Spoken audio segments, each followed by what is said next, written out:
Depuis 1989, la Chambre de commerce et d'industrie de Québec souligne chaque année le mérite exceptionnel de Québécois et Québécoises qui se sont illustrés dans les domaines culturels, économiques, social et de la santé. Le 23 janvier dernier, les noms des 4 grands Québécois 2018 ont été dévoilés. Dans le secteur de la santé, la lauréate est la docteure Joanne Liu. Pour le secteur économique, M. Yvon Charret. Le secteur social, Mme Marguerite Delisle. Et dans le domaine culturel, le lauréat est Daniel Gélina. Saluons la détermination, l'engagement et les réalisations exceptionnelles de nos grands Québécois 2018. Originaire de Charlesbourg, la docteure Joanne Liu a grandi à Québec. C'est dès l'âge de 13 ans que germe dans son esprit l'envie de se consacrer à la médecine de brousse. En 1996, elle réalise sa première mission dans les camps de réfugiés. Octobre 2013, elle devient la première femme à la tête de Médecins sans frontières, l'une des plus importantes organisations humanitaires du monde. Depuis, la docteure Liu continue d'intervenir sur le terrain. Voir la réalité sur place lui permet de mieux témoigner des situations pour attirer l'attention sur les crises humanitaires. Notre grande Québécoise, secteur de la santé, la docteure Joanne Liu. Je voulais avoir une profession qui était exportable puis qui était pour être utile. Donc, j'ai choisi la pédiatrie et assez rapidement, une fois que j'ai gradué, je suis allée travailler avec Médecins sans frontières. Et entre mes missions, une chose que j'ai toujours fait, c'est que je suis revenue travailler au Canada. Et ça, c'est important pour moi parce que je considère que c'est important de demeurer connecté à sa communauté professionnelle.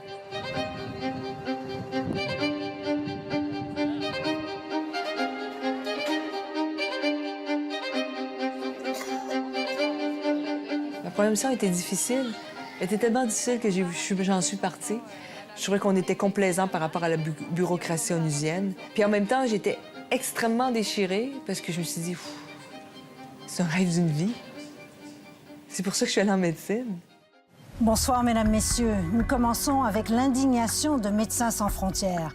Sa présidente, Joanne Liu, sera aux Nations unies demain pour dénoncer le sort des migrants africains qui sont détenus et torturés en Libye. Elle affirme n'avoir rien vu d'aussi violent et d'aussi cruel.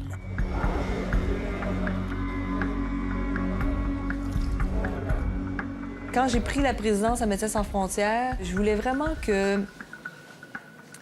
la présidente internationale soit au service des opérations. Et moi, je représente la voix de 42 000 travailleurs dans 70 pays et que, en fait, le gros de la job est vraiment fait par eux et non par moi. Ils vont pas le laisser.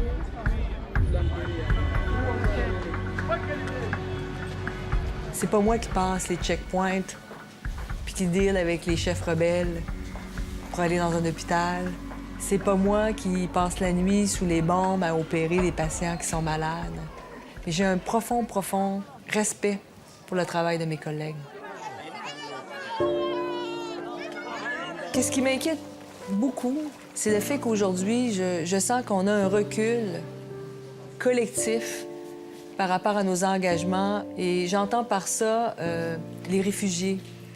Reconnaissant qu'un réfugié, quelqu'un qui se sauve de son pays, a le droit à la protection, au droit d'asile. Et qu'aujourd'hui, on remet ça en question, c'est des reculs énormes. Même chose par rapport à des conventions de Genève sur le droit international, où on sait que les structures civiles doivent être épargnées en temps de guerre et qu'aujourd'hui, régulièrement, on entend qu'un mariage a été bombardé, une école primaire avec des enfants dedans, un marché, un hôpital. En bafouant ces engagements de solidarité de base-là, je crois que c'est le début de notre perte d'humanité commune et que ne pas reconnaître l'humanité aussi dans l'autre, c'est le déni de sa propre humanité. Moi, j'ai travaillé 1 an et demi en actuariat à l'Industrielle Alliance. Puis après 1 an et demi, on m'a dit qu'on voulait me tester comme gestionnaire. Et j'ai posé une seule question. Est-ce que je peux refuser? Puis la réponse a été non.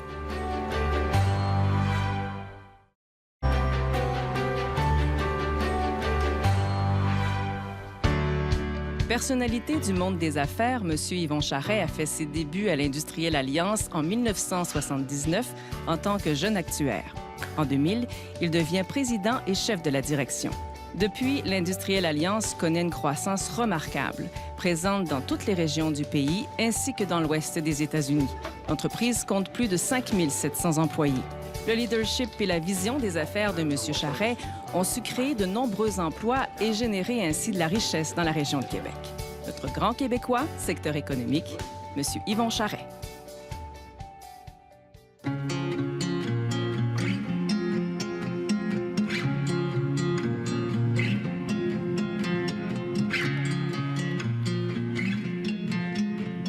Les fins de semaine, l'hiver, ça m'appartient. Puis je me suis dit que je voulais passer le maximum de temps dehors. Alors j'ai une entente avec la famille. Le samedi matin puis le dimanche matin, ça m'appartient. Puis je vais faire mon ski de fond seul. Ce qui me fait relaxer, moi, c'est de m'occuper de la patinoire. C'est la meilleure chose pour me défouler puis me changer les idées. La première année, même que j'ai fait la patinoire, j'ai eu une lettre de la municipalité de Saint-Féréol qui m'a donné une reconnaissance de bénévolat. Et on s'entend que je le faisais juste pour le plaisir des voisins.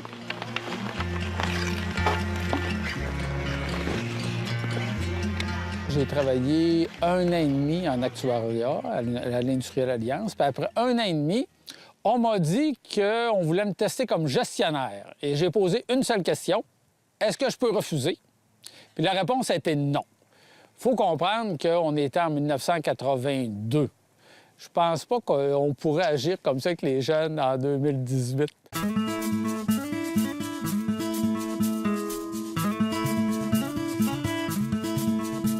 Il y a eu 3 grandes révolutions à l'Industrielle Alliance. Je dirais que la première, c'est de sortir du Québec. Jusqu'en 1982, on n'avait aucune filiale en dehors du Québec. La deuxième révolution, c'est au début des années 2000, c'est d'être plus actif dans la gestion de patrimoine. Alors, nous, on vendait d'abord de l'assurance. Et aujourd'hui, on a environ 35 à 40 de nos profits qui viennent de la gestion de patrimoine. Et la troisième révolution qu'on a eue, c'est de dire un jour, le Canada va être trop petit pour nous.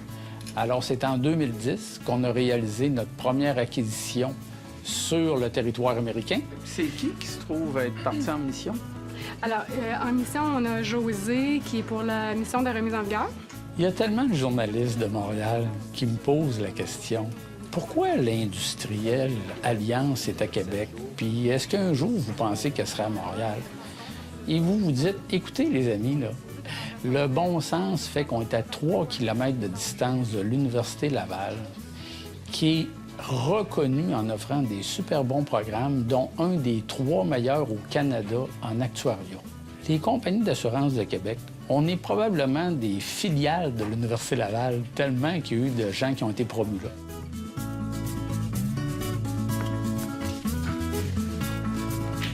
Quand je regarde ma carrière, j'ai été un jeune professionnel en actuariat, puis la compagnie m'a donné plein de chances de me développer. Alors pour moi, ma mission depuis 2013 est bien simple, c'est de préparer la prochaine génération de dirigeants.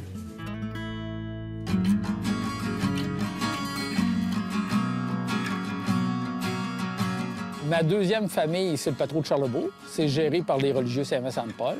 Et le moniteur en chef du temps a décidé d'être missionnaire en Afrique. Alors, il est parti de 9 ans. Alors, c'est lui qui a dit « Françoise, j'ai besoin de toi ». Alors, c'est comme ça que ma mère s'est impliquée. Assez tôt, tout le monde devait collaborer à l'engagement de ma mère. Alors, c'est un petit peu comme ça qu'a débuté mon engagement communautaire. On a toute une responsabilité comme adulte de s'assurer que ça va continuer dans la génération d'après. Alors, c'est dans notre rôle de parents, je pense qu'on a cette responsabilité-là. J'ai hérité de l'engagement communautaire de ma mère. Si je veux que ça continue dans la famille, bien, je me suis dit, avec une fondation, ça va être comme automatique parce que quand il va juste avoir les 3 enfants de vivants, ils vont devoir continuer à faire de l'engagement communautaire. Mon héritage, moi, c'est de dire il faut continuer à développer notre talent à l'interne de sorte que Les générations qui vont nous suivre à l'Industrielle Alliance, bien, ça va être encore des jeunes qui ont commencé comme professionnels puis qui ont pris des responsabilités au fil des ans. Alors, on a un engagement, je pense, de développer les gens. Moi, je dis que quand tu engages une personne, tu es responsable de son développement.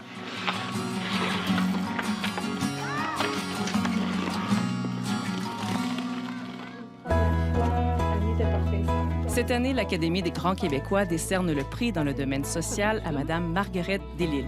Enseignante, mairesse de Sillery, députée dans Jean Talon et ministre déléguée à la protection de la jeunesse et la réadaptation, Mme Delisle s'est toujours impliquée dans sa communauté. Il y a 30 ans, elle participait à la création de la Fondation Québec Philanthrope. Cette femme de cœur et d'action a marqué le développement social de Québec.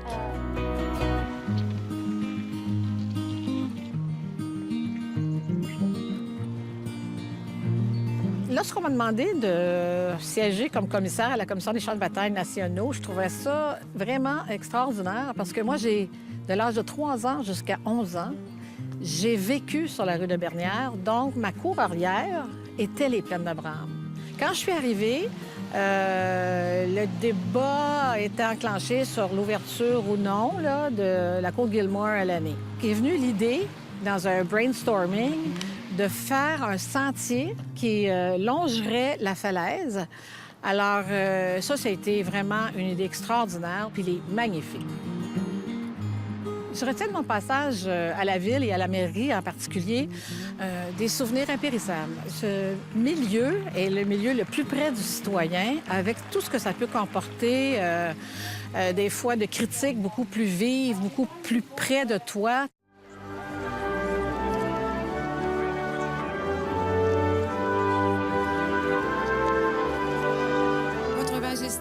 Permettez-moi de vous souhaiter la plus cordiale et la plus chaleureuse bienvenue chez nous.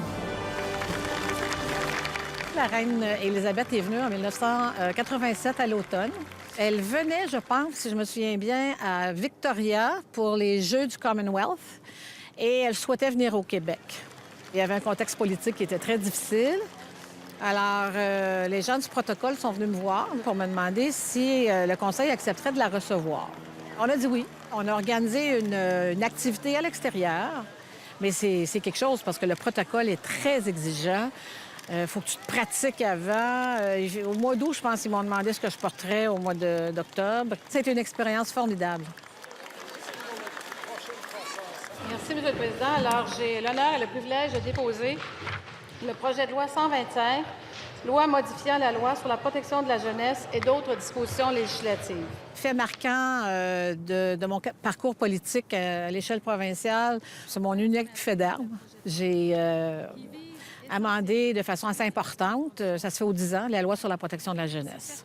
De voir ces enfants qui ont le même visage que nos enfants avaient, ou le même sourire que même nos petits-enfants avaient, et de savoir que derrière ce beau sourire puis ce beau « bonjour, madame », toute une vie passée à changer de maison, de famille d'accueil, retournent à la maison. 3 mois plus tard, ils sortent parce que les parents ne sont pas capables de se prendre en charge. Puis ça, je suis très contente parce que on a mis les enfants d'abord au lieu de mettre les parents d'abord.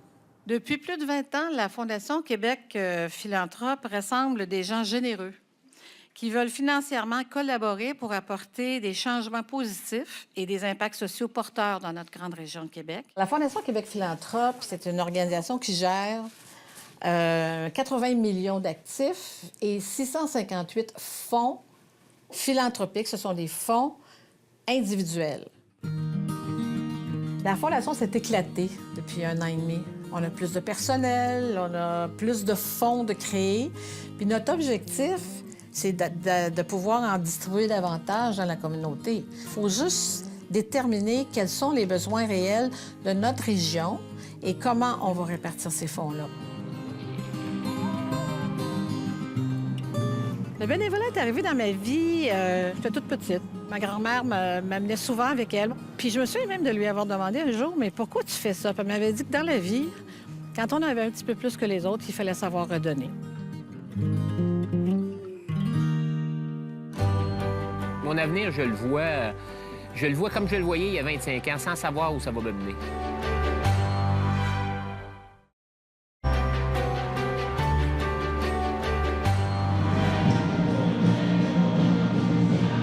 Faire rayonner Québec, c'est l'une des grandes réussites de Daniel Gélina. Patron du Festival d'été de Québec de 2002 à 2017, il a su donner un second souffle à l'événement, qui figure aujourd'hui parmi les meilleurs festivals de musique du monde. Avec le succès exceptionnel des Fêtes du 400e de Québec, il a aussi contribué à rebâtir la confiance et la fierté de la population. Visionnaire, il carbure aux défis ambitieux. On peut dire de lui qu'il est le maître de l'industrie événementielle. Daniel Gélina, Grand Québécois 2018 dans le secteur culturel.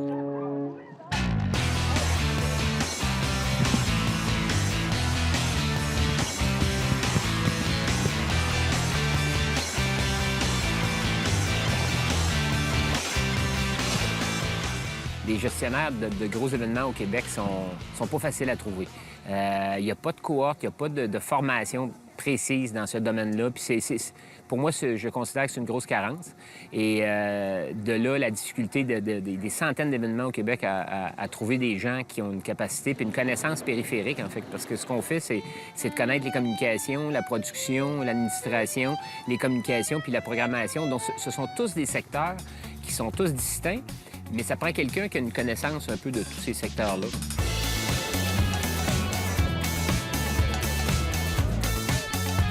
Pour la plupart des événements, il faut tout le temps que les gens soient en mode créativité. Puis jamais, jamais, jamais, jamais surfer sur un succès en se disant que ça va toujours rester.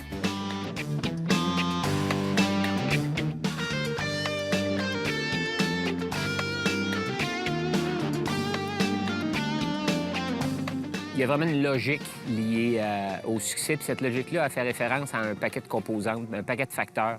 La capacité de rassembler des gens autour d'une idée, que tout le monde travaille dans le même sens, de ne pas perdre d'énergie à autre chose que le focus qu'on a de l'objectif de réussir. Ce sont toutes les composantes. Puis quand les échecs sont arrivés dans ma carrière, parce qu'il y en a eu, j'ai eu bien de la misère à vivre avec.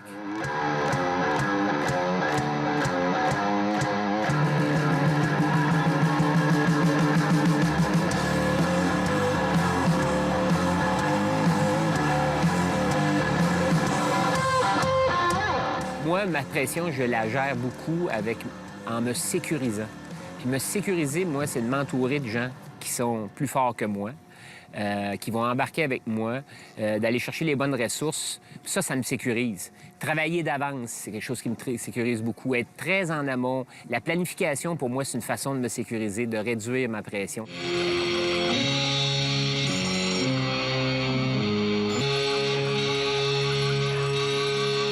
Le 400e anniversaire de Québec est évidemment une réussite extraordinaire. Puis pas seulement une réussite pour moi, là. C'est une réussite pour toute la population de Québec. C'est une réussite globale, en fait. C'est de la réussite d'une ville par rapport aux autres, par rapport à la perception que les gens avaient de Québec. Bonsoir les Québécois! Bonsoir toute la gang! On essayait de trouver des grands événements à Québec pour combler la programmation du 400e. On voulait avoir un stunt important à cet égard-là pour avoir de la visibilité internationale. Et là, on a eu des contacts à un moment donné sur la possibilité que Paul McCartney puisse faire 2 ou 3 dates dans l'année pour des événements spéciaux. On a finalement fait le show.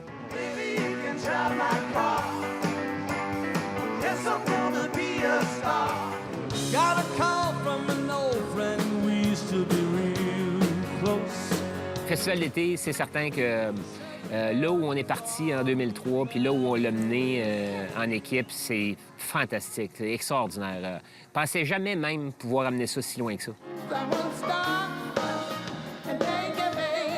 Je ne prends jamais de photos avec les artistes. Je vais backstage, mais je dérange pas du tout les artistes. Quand ils arrivent sur le site, d'aller les saluer, leur souhaiter la bienvenue, d'être là, pour moi, ça, c'est important. Puis après ça, c'est fini, on les dérange plus. Mais je suis pas groupie. Puis je pense que pour travailler dans les événements comme les nôtres, il faut pas l'être. L'objectif numéro 1, c'est de surprendre, c'est d'étonner et de faire plaisir. Mon nouveau statut est un mélange de plusieurs choses. En fait, là, je suis appelé beaucoup comme consultant pour aider, soutenir des organisations dans leur planif, dans leur vision. Puis j'aime ça me mettre à risque aussi sur créer des spectacles puis de mettre en vente des billets. Je pense que ça, c'est de voir nos ventes de billets, là, ça, là, ceux qui embarquent dans le showbiz puis qui ont commencé à goûter à ça, c'est difficile de s'en sortir. On a comme besoin de ça un peu. Là.